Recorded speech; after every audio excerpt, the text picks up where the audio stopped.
Bonjour tout le monde, mon nom est Jeannie Benoît, je suis reporter étudiante pour le 51e congrès des archivistes. On est ici au centre des congrès de Saint-Hyacinthe et je suis en compagnie de Mathieu-Alex Haché, avec qui on va discuter de l'impact environnemental de l'archivage numérique. Donc, premièrement, en 2017, le gouvernement du Québec publiait en 4 volumes le guide de l'info nuagique. Cependant, aucun de ces 4 volumes ne traite de l'impact environnemental de l'info nuagique. Il va sans dire que la sensibilisation à cet impact est un enjeu majeur auprès des organisations. Donc, je voulais savoir quelles seraient vos pistes de suggestions à privilégier pour les archivistes et les autres acteurs de la gestion documentaire en matière de sensibilisation à l'impact environnemental de la conservation des archives numériques. C'est une très bonne question, merci. Oui, vous avez tout à fait raison en termes des prestataires de services infonuagiques, de cloud.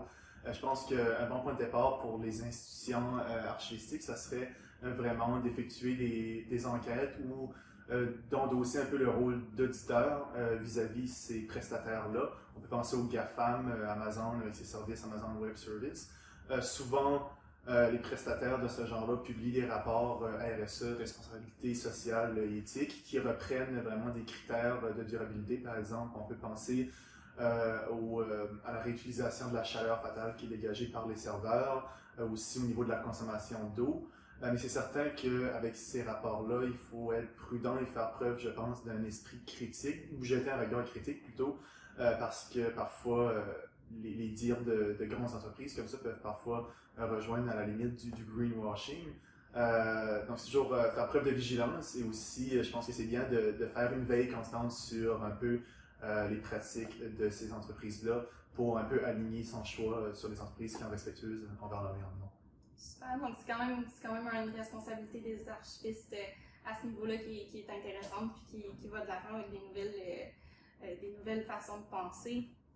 Il y a de plus en plus d'organisations qui choisissent de faire le virage électronique en passant vers une solution de gestion électronique des documents, une solution de GED.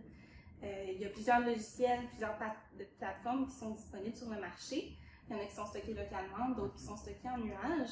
Je voulais savoir quelles seraient vos recommandations en lien avec le choix d'un logiciel de GED qui tient en compte des impacts environnementaux. Oui, je ne vais pas nommer un type particulier de solution, mais je pense que des points, des éléments cruciaux à prendre en considération, ça serait les logiciels qui sont faits sous la forme d'architecture applicative modulaire, c'est-à-dire que les applications sont développées en ayant un socle, un tronc commun de fonctionnalités auxquelles peuvent venir se greffer différentes fonctionnalités additionnelles, comme entre autres Archivematica repose sur ce type d'architecture-là. Et je pense que c'est une bonne pratique à prendre en considération et à intégrer dans les pratiques archivistiques parce que souvent, avec des solutions de GED ou des solutions d'archivage électronique, là, plus globalement, on n'utilise pas toutes les fonctions qui sont offertes out of the box. Donc, vraiment, le fait de ne pas utiliser des fonctions superflues, ça permet d'économiser de l'énergie parce que souvent, ces types de fonctions-là peuvent exécuter du code ou envoyer des requêtes en arrière-plan, donc ce qui requiert de l'énergie.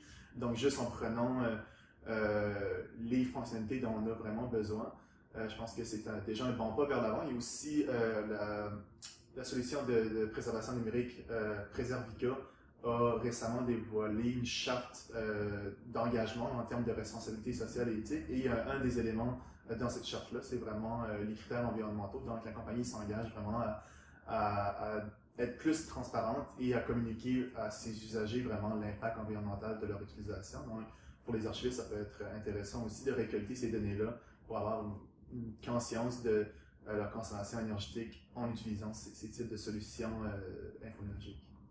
C'est sûr qu'on a la chance d'avoir de plus en plus des rapports des organisations qui donnent, comme tu l'as dit, un aspect transparent sur leur consommation de gaz à effet de serre. Donc, dans le même ordre d'idée, je voulais savoir comment vous voyez la relation entre les départements des archives et des technologies de l'information, puisque je viens toujours de terminer ma formation en technique de la documentation, puis je sais que le programme traite plus ou moins de la gestion électronique des documents, puis de l'impact environnemental qui vient avec ça.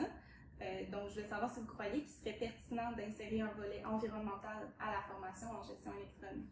Oui, absolument. Ça, c'est un point vraiment crucial et je pense qu'au niveau de la formation des futurs archivistes ou professionnels de l'information, d'intégrer dans le cursus académique vraiment, peut-être pas un cours à part entière, mais au moins des points de sensibilisation là, dans différents cours, que ce soit des cours d'évaluation archivistique, de préservation aussi, pour que ces archivistes-là, dans le futur, à chaque point de décision, hein, qui prennent en compte les aspects environnementaux. Et je pense aussi le point que tu as souligné, vraiment du pont entre TI et archiviste, c'est primordial aussi parce que souvent les solutions qui vont permettre d'optimiser la consommation d'énergie, ça repose vraiment sur l'implication, l'expertise des TI. On peut penser par exemple à des serveurs sur lesquels il y a plusieurs machines virtuelles et ben, certaines d'entre elles ne sont plus utilisées. Donc, pour les décommissionner, c'est sûr que ça va nécessiter l'intervention des TI.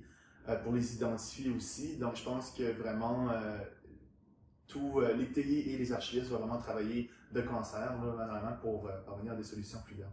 Oui, c'est sûr que la collaboration va être indispensable dans le futur pour ça. Donc, je vous remercie beaucoup d'avoir répondu à mes questions, puis je vous souhaite une bonne fin de congrès. Merci beaucoup.